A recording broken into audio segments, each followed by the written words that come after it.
Hey all, welcome back to Brandflix. Today, we have got something special. Without wasting time, let's dive into it. Alright, let's see how to add a realistic look to a vector object. Oh, it seems like we have hit a little road bump, a scratch disk error in the middle of our exploration. Isn't technology fascinating?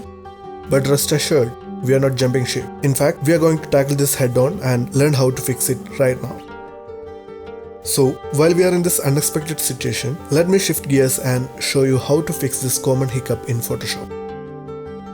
First thing first, let me explain what is scratch disk error. It's like a surprise pop quiz for your computer. It struggles to find enough space to store temporary files, and boom, you are hit with this error. But worry not, because the solution lies in tweaking our performance settings in Photoshop itself. Let's do this together.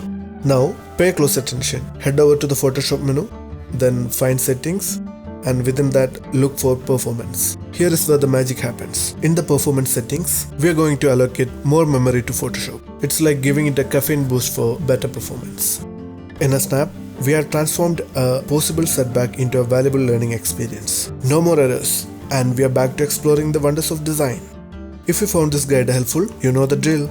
Like, subscribe, and hit that notification bell for more tech adventures. Thanks for joining me today on Brandflix. If you have questions or want me to explore anything specific, drop a comment below. Until next time, happy branding, and this is Arun signing off.